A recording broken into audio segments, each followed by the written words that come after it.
That right there is one of my chief ugly projects that happened this year during the 100 Days of Growing Food. Today, I'm revealing my ugliest farm projects. Weeds, manure, broken down things. Hi, if this is the first time you're seeing me, I'm Justin Rhodes.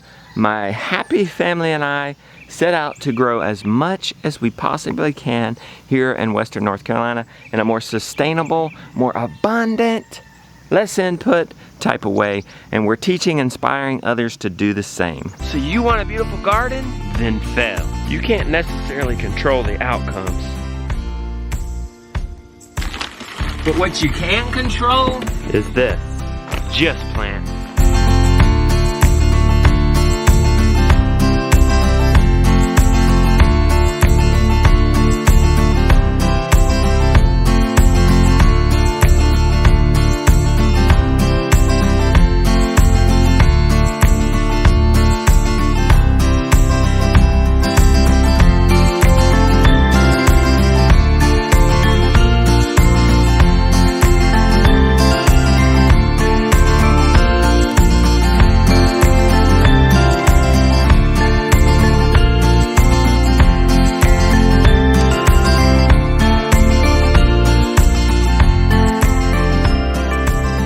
This is the third video in a 3-part series on the good, bad, and ugly of the 100 Days of Growing Food. If you haven't seen the good video and the bad video, that's okay. I'll leave the link to that in the description. Now to my top ugly. Let's start here with this pastured poultry pen. This is supposed to be for raising meat chickens, but we used it early on to put chicks in here to protect them from aerial predators until we got the scarecrow, until we got a goose. We put them in here. Project number 1. See those chicks? I keep forgetting to put the pastured poultry pen down. They're free ranging, they're starting to go too far. These are mama's chicks and a couple of ices. Let's put them in that poultry net around the pastured poultry pen. This has been offering aerial protection from predators. What do we have in here? And that was all fine and dandy until they grew up. And then they perched on top, then they manured all over the place. Then it just was ugly sitting up on a cinder block. We got busy and we didn't move it as much as we should have. It's super heavy and very hard to move anyway. This pastured poultry pen, it's heavy. It's great for moving around meat chickens. One length of this pen every day. Not so good for housing real chickens, like long term, like dual purpose, scratching chickens, lively chickens that want to perch. So it got real ugly.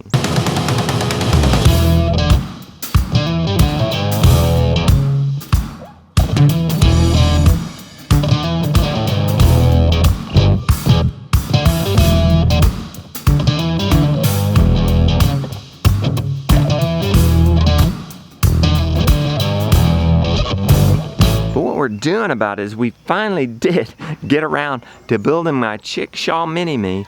We took the Icelandic chickens that were in this, put that in this 4x4 mobile coop, and we moved that, yes, and we moved that out to the cows to follow behind them 3 days to rummage through their manure, spread it, spread the fertilization, get any fly larvae out, and break the pest cycle.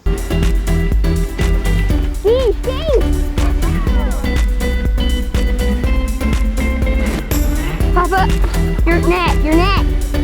This camera's stuck recording because I'm holding your net in.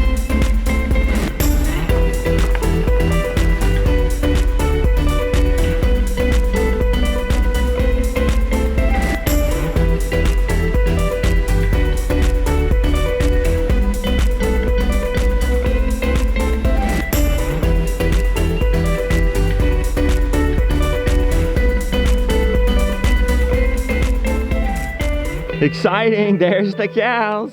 Eventually they'll be able to roam and spread stuff like that around. But we're gonna make sure they're trained to this chickshaw. Yeah, let them out. Woo!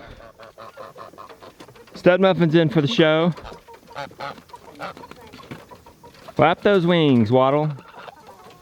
What a beautiful sight right there. Absolutely beautiful situation. Release them, buddy.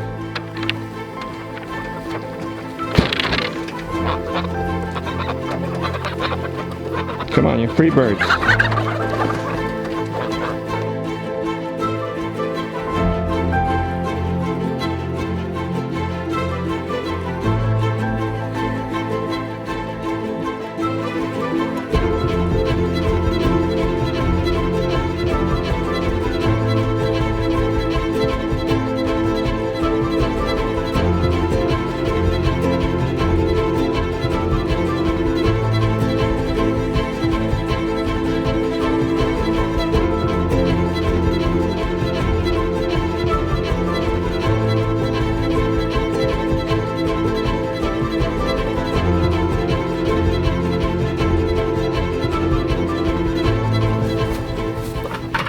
Nice suspenders, buddy. Did you bury the scoop? I hope not. Here. You working on the Guineas? Yeah. Okay. That's gonna be my next topic of ugliness. The Guinea Clowns. Well, this is kind of ugly. Hey, can we pick up our umbrella there? And our bike?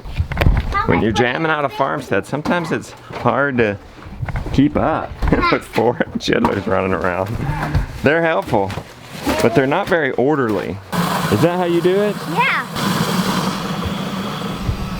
That's pretty ugly. That's pretty ugly too. But it's part of our overall effort to really clean up this farm.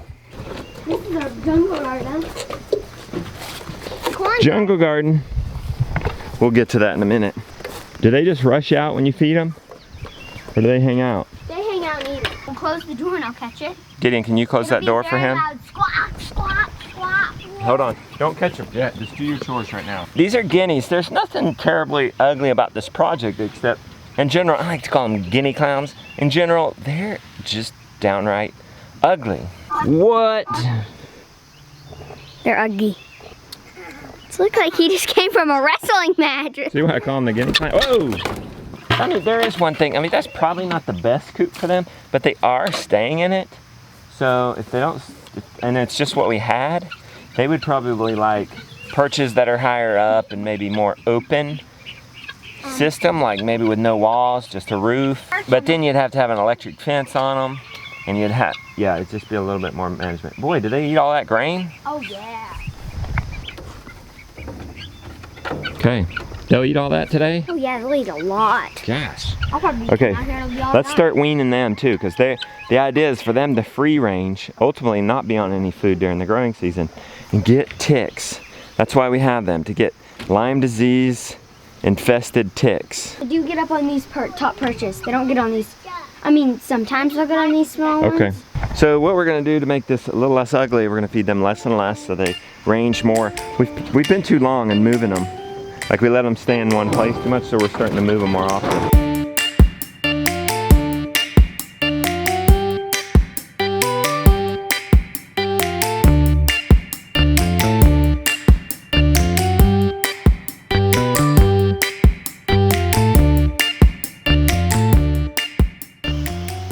What this is, y'all, is a jungle garden.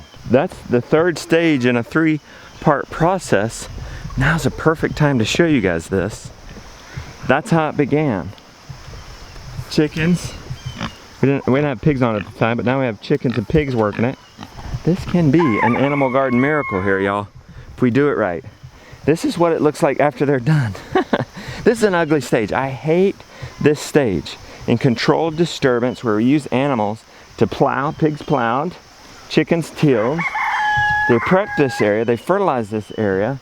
Now it's ready for planting. What we did was then we planted behind them in rows. We transplanted crops hoping that would give them a head start, enough head start. And it did. We have some pumpkinage. I mean, that's broke off when we moved our fence. But we had some pumpkinage and then we sowed cover crop. But what happened is, well, this is not all cover crop. Weeds took over. And there is some fruit in here. There you go. There's some fruit in here. There's a big old pumpkin. So we did have some success. I mean, for the amount of work, I guess. We're getting what we paid. Look, another pumpkin. Ooh, 2, 3. 3 pumpkins. But I don't know if I'm stepping on their vines. I don't want to come in here without boots for fear of snakes. See, this stuff, it's just gotten too crowded with the cover crops or yeah, this is some of the cover crop, the clover. It's gotten too crowded with the cover crops and or weeds. So that was an experiment to see how little of an effort we can put in. That's pretty much been our crop garden story this year.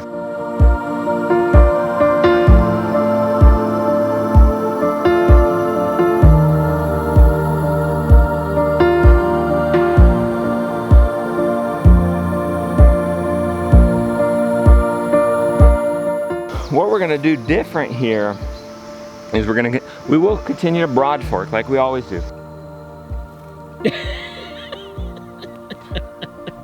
We'll broad fork, we'll loosen some of these exposed weeds. There are some exposed weeds in here. We'll go ahead and get those out. We're gonna get a wheel hoe. Well, we have a wheel hoe now. And we're gonna do a shallow till. Before I didn't do that, let's get any weeds that are still rooted or as much as we can out. And then let's plant rows. We did plant rows, but let's plant rows and then have a generous, like a 2-foot wide walking path. Maybe put down some cardboard, a weed barrier, and then wood chips over it. And yeah, that's a little more work in the beginning, but if it gives us actual access that where we don't step on any plants and we don't get bit by any snakes, I think it will be worth it. Now this is encouraging because this is the first time we've done pigs. Pigs, look, they've uprooted a lot of these hardcore, well-established sod here. Shake that off, maybe compost it, something like that, because this will re-establish. That'll have to be pulled up with like a potato fork. We've learned you can't just leave, not in Western North Carolina, you can't just leave it and not get that.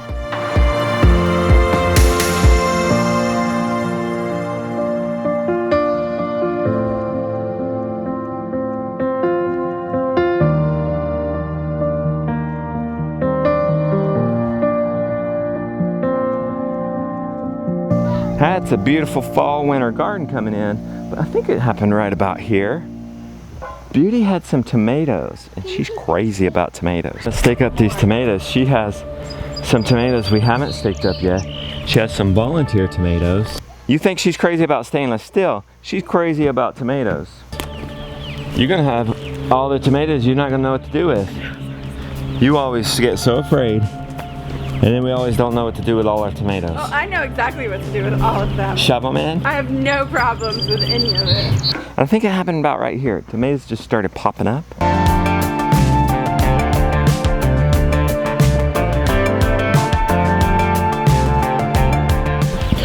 We got a few more to do down there. I'm gonna call this the crazy tomato garden. Beauty's crazy tomato garden. All sightly desires go out the window when you have a tomato plant that's showing some hope. even volunteers, right? Yep. See how these are nice on a row? You know, there's a path here. There's a nice row.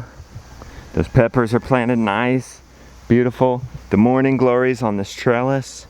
That's beautiful. But when the beautiful one gets a rogue tomato plant, maybe like that, a little healthier, we learn she stakes it up wherever it is, no matter how ugly. This is like a crazy maze, Beauty. I know, I love it. You're gonna, she's gonna get lost in there. Makes my heart sing. I know, she's gonna be lost. So what are we gonna do about that ugly? Absolutely nothing. We're gonna embrace that ugly and just go with it. Do you guys ever have those moments that just stick in your mind? This was one of those moments. I remember standing out here in probably almost a foot of rain. Our drainage got clogged up here. It's like a whirlpool. I'm having to unbury. And dirt was clogging this up because we had just done some grading here and it wasn't established. And we had 17 inches of rain in 2 weeks. That was when Uncle Pete was here, remember that? Like 5 straight days of rain. Hey, it's raining a little bit. Well, this flooded, so we just have a huge creek running where there's normally not a creek. That helped. It was flooded up through there. Also, we're getting the whole runoff of the mountain. We're also getting, this is a watershed on this road. I mean, from this side of the road over, all this is just getting washed over to our garden. That can be good in a dry time, but it comes off here and just soaked our garden. I wonder if I should dig here at least, just to drain these. I might get these drained. I can't just let these sit here and drown.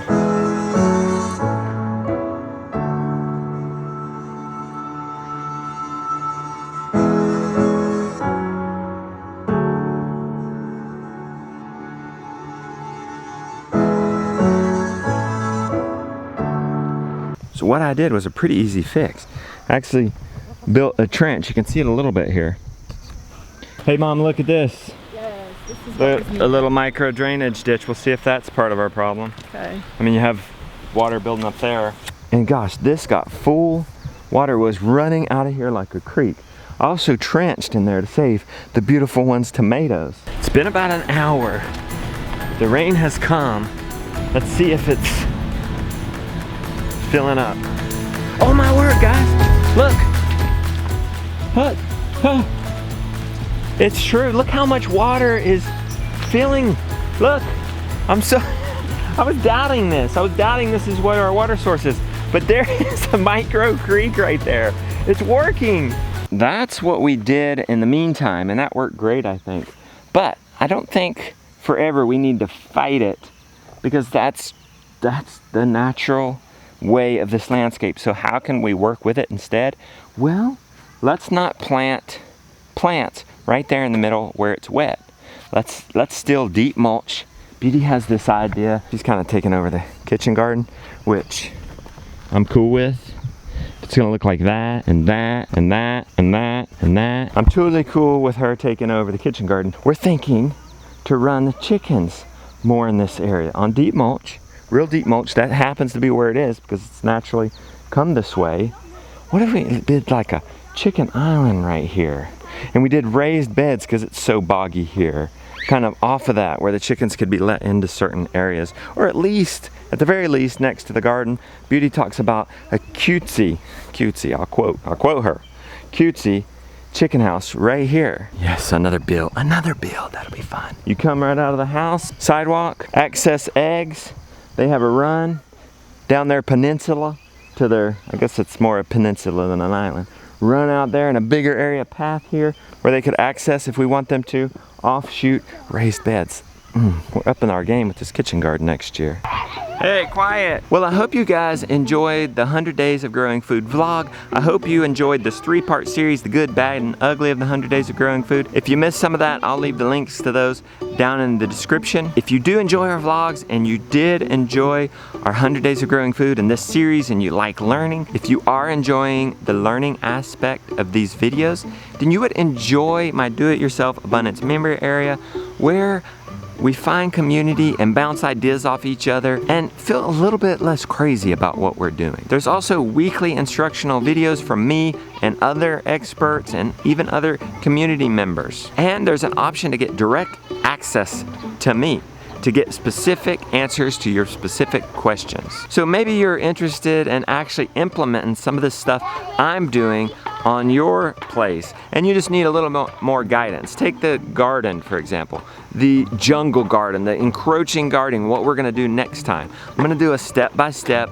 what we're doing, the tools we use, and that's going in our member area actually this week. If you're interested in timely knowledge, following along with what we're doing, also accessing over 100 videos and a library on all kinds of things, then stay tuned for my Do-It-Yourself Abundance memory area. We're opening card on that for fall registration. It's gonna be for a limited time and seats are limited, so I want you guys to be some of the first to get in there. We're gonna open card on that Sunday night. Let's do a live webinar where we're gonna actually answer members' questions. We do a private webinar with our premium members every 2 weeks. We're gonna open this one up to the public, answer their questions, answer some of your questions about the 100 Days of Growing Food and about what's next for us. Let's open cart then, and you guys can be some of the first to access it. I don't want you guys to miss out. I do have to limit it because I can only adequately uncle so many people. You've probably heard me say it before, but for those in my member area, I try to treat like my food growing nieces and nephews. Like, I'll be that food growing uncle you never had that you wished you had. That's it. I hope to see you guys live Sunday night, 8 p.m. Eastern. If you miss it, the replay will be up, but only for 24 hours, so be sure to catch it.